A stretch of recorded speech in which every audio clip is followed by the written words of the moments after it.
friends, welcome to the new video of IPCS Automation. ഇന്ന് നമ്മളിവിടെ സംസാരിക്കാൻ പോകുന്നത് എഞ്ചിനീയറിംഗ് സ്റ്റുഡൻസിന് വേണ്ടിയിട്ടാണ്. എഞ്ചിനീയറിംഗ് സ്റ്റുഡൻസ് എന്ന് പറഞ്ഞു കഴിഞ്ഞാൽ third year and final year സ്റ്റുഡൻസിന് വേണ്ടിയിട്ട്.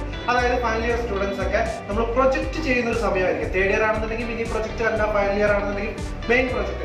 ഈ പ്രൊജക്ട് ചെയ്യുമ്പോൾ നിങ്ങൾ മെയിനായിട്ട് ശ്രദ്ധിക്കേണ്ട ഒരു കാര്യം എന്താണെന്ന് വെച്ച് കഴിഞ്ഞാൽ, നിങ്ങൾ 4 വർഷം കഴിഞ്ഞിട്ട് ഒരു ജോലിക്ക് പോവുകയാണ്. അതായത് നിങ്ങളൊരു നല്ല കമ്പനിയിൽ, അപ്പൊ നിങ്ങൾ 4 വർഷം പഠിച്ച കാര്യത്തെ റിലേറ്റ് ചെയ്തിട്ടുള്ള ഒരു ജോലിക്ക് പോവുകയാണ്. ആ ജോലിക്ക് പോകുന്ന സാഹചര്യത്തിൽ നിങ്ങൾ എല്ലാവരും ചിന്തിക്കുക, അതായത് ഞാനാണെങ്കിലും നിങ്ങളാണെങ്കിലും ചിന്തിക്കുന്ന ഒരു കാര്യമുള്ളൂ, നല്ല ഹൈലി പെയ്ഡ് ആയിട്ടുള്ള, നല്ല സാലറി ഉള്ള, നല്ല പൊസിഷനുള്ള നല്ല കമ്പനിയിൽ എനിക്ക് ജോലി ചെയ്യണം എന്നുള്ള കാര്യങ്ങളെല്ലാം നമ്മൾ ശ്രദ്ധിക്കുക.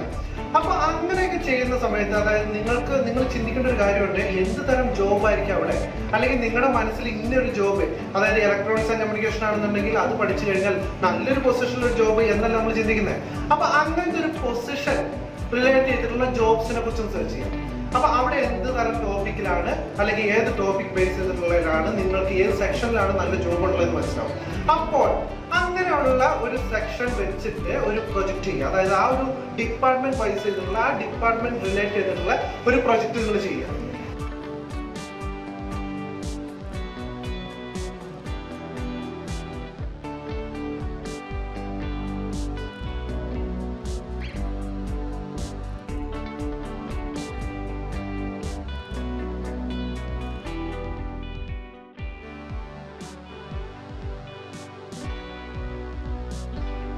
അപ്പോൾ ഇങ്ങനെ ഒരു പ്രൊജക്റ്റാണ് നിങ്ങൾ ചെയ്യുന്നുണ്ടെങ്കിൽ നിങ്ങൾക്കുള്ള ഗുണം, നമ്മൾ ഒരുപാട് കാര്യങ്ങൾ നമ്മൾ തിയറിറ്റിക്കലി പ്രാക്ടിക്കലി നമ്മൾ പഠിക്കുന്നുണ്ട് 4 വർഷം കൊണ്ട്.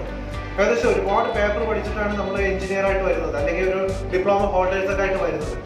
അങ്ങനെ ആ എഞ്ചിനീയറിംഗ് ആയിട്ട് വരുന്ന സമയത്ത് നമ്മൾ എന്താണോ ചൂസ് ചെയ്തിട്ടുള്ള ആ ഒരു പർട്ടിക്കുലർ ടോപ്പിക്കിൽ നമ്മളൊരു പ്രൊജക്ട് ചെയ്തിട്ടുണ്ടെങ്കിൽ ഒരുപാട് അറിവ് അതിനകത്ത് കിട്ടുന്നുണ്ട്.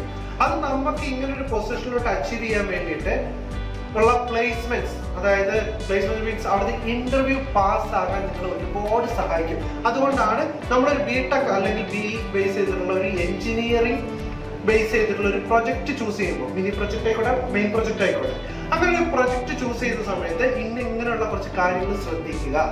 എന്നാൽ നിങ്ങൾക്ക് നല്ലൊരു കരിയർ നിങ്ങൾക്ക് കിട്ടും.